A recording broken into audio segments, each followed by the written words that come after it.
ഡയറിയുടെ മാതൃകാരൂപം. Video ഇഷ്ടപ്പെട്ടാൽ channel subscribe ചെയ്യാനും like ചെയ്യാനും മറക്കരുതേ. ഇന്ന് രാവിലെ 5:30 ഞാൻ ഉണർന്നു. പല്ല് തേച്ച് മുഖം കഴുകുമ്പോൾ ധാരാളം പക്ഷികളുടെ സ്വരം കേട്ടു. മലയാളം ക്ലാസ്സിൽ ശാലിനി ടീച്ചർ ശബ്ദത്തെയും മണത്തെയും കാഴ്ചയെയും കുറിച്ചൊക്കെ പറയുന്ന ഒരു കവിത പഠിപ്പിച്ചിരുന്നു. ഇന്ന് അതിൽ നിന്നും പരീക്ഷയിടുമെന്ന് ടീച്ചർ പറഞ്ഞിട്ടുണ്ട്.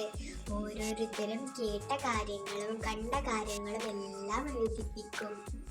എന്റെ കിങ്ങിണിപ്പൂച്ച മ്യാവു എന്നൊച്ച വെച്ച് അമ്മയുടെ അടുത്തു ചെന്നു.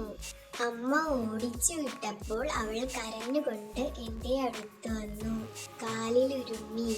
സൂര്യൻ ഉദിച്ചപ്പോൾ ഞാൻ ഓടിപ്പോയി പൂക്കളെ നോക്കി.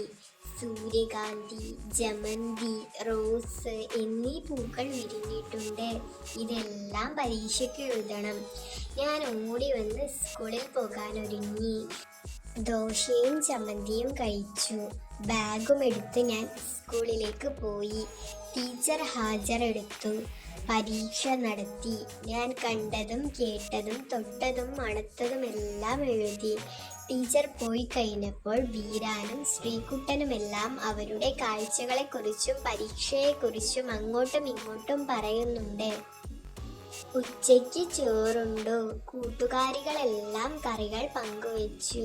പിറന്നാളായതിനാൽ മീനുകുട്ടി കൂടുതൽ കറികൾ കൊണ്ടുവന്നു. അവിയൽ എനിക്ക് ഏറെ ഇഷ്ടപ്പെട്ടു. ഉച്ച കഴിഞ്ഞ് ചെടി നട്ടു. ഞങ്ങളുടെ ക്ലാസ്സിനോട് ചേർന്നാണ് ഞാൻ ചെടി നട്ടത്. സ്കൂൾ വിട്ടപ്പോൾ ഞാനും മാമിനെയും ഒരുമിച്ചാണ് പോകുന്നത്. വീട്ടിൽ വന്ന് കാപ്പി കുടിച്ചു, കളിച്ചു, പകർത്തെഴുതി, കണക്കു ചെയ്തു, പ്രാർത്ഥിച്ചു കഴിഞ്ഞ് വായിച്ചു. കുറച്ചു നേരം TV കണ്ടു. അമ്മ ഊണ് കഴിക്കാൻ വിളിച്ചു. ഊണ് കഴിഞ്ഞ് ഇന്ന് ചെയ്ത വിവരങ്ങളെല്ലാം ചേർത്ത് ഡയറി എഴുതി. ഊണ് കഴിഞ്ഞ് കഥ കേൾക്കാൻ അമ്മൂമ്മയുടെ അടുത്ത് പോയി.